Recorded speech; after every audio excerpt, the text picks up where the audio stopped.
Hay fever की अलामात क्या होती हैं और इसका इलाज क्या आपको इस वीडियो के अंदर बताता हूँ। मेरा नाम डॉक्टर रेहान है और मैं यूके में एज़ अ डॉक्टर प्रैक्टिस कर रहा हूँ। हे फीवर या मौसमी एलर्जी की अलामात के अंदर छींकों का बार-बार आना, खाँसी का होना, अक्सर लोगों को इसके साथ जो है वो आँखों से पानी आता है, आँखों के अंदर बहुत ज़्यादा ख़ारिश महसूस होती है या आँखें जो हैं वो सुर्ख़ होना शुरू हो जाती हैं। नाक का अक्सर बहना या नाक का बंद हो जाना, अक्सर लोगों को ऐसे महसूस होता है जैसे उनके गले के अंदर, कानों के अंदर ख़ारिश महसूस हो रही है। अक्सर लोगों को जब नाक बंद रहता है तो उससे उनकी नींद भी खराब होती है, उनकी जो स्मेल की सेंसेशन है वो भी खराब होना शुरू हो जाती है। अक्सर बहुत ज़्यादा थकावट का शिकार रहना शुरू हो जाते हैं या सर दर्द होना शुरू हो जाती है। ये सारी की सारी अलामात है फीवर या मौसमी एलर्जी की हैं। अब एक बात जानना ये ज़रूरी है, ये अलामात साल के कुछ हिस्सों के अंदर आती है, जैसे कि मार्च के कुछ आखिरी हफ्ते या फिर सितंबर के अंदर कुछ टाइम। स्पेशली तब होता है जब प्लांट्स के अंदर जो पोलन प्रोड्यूस होता है उसका काउंट ज़्यादा होना शुरू हो जाता है।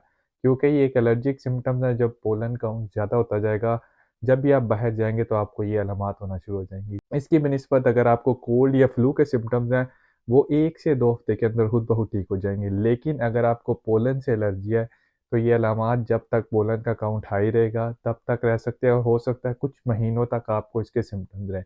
हे फीवर के अंदर एंटीहिस्टामिन टैबलेट्स दी जाती हैं, जो कि बेसिकली लोग आम ज़ुबान में समझते हैं कि एंटी एलर्जिक टैबलेट्स, जो कि सिटेरिजिन आ जाती है, लोराटिडिन आ जाती है।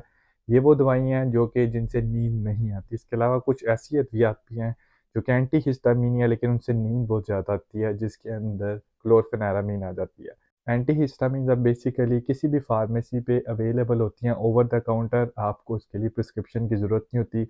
आप लीफलेट के ऊपर पढ़ लें कि क्या ये आपके लिए सूटेबल है कि नहीं।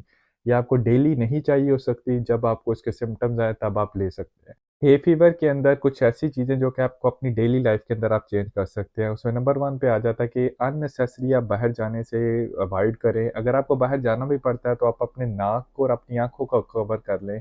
इसके अलावा बाज़ औक़ात आपको एंटीहिस्टामिन टैबलेट बाहर जाने से पहले आप ले सकते हैं, जो कि आपके सिम्पटम्स को कम कर सकती है। उसके अलावा अगर आप किसी पिकनिक पे जा रहे हैं जहाँ पे आपने घास पे बैठना है, तो ये आपके सिम्पटम्स को वर्स कर सकती है, ट्रिगर कर सकती है। उसके अलावा अक्सर लोग जब घास काटते हैं और उनको हे फीवर होता है तो उनके सिम्पटम्स और ख़राब होना शुरू हो जाते हैं। इसके अलावा अगर आपके घर के अंदर कोई फ्लावर्स हैं और उनसे आपको सिम्पटम्स हो रहे हैं तो उनको भी आप अवॉइड करने की कोशिश करें।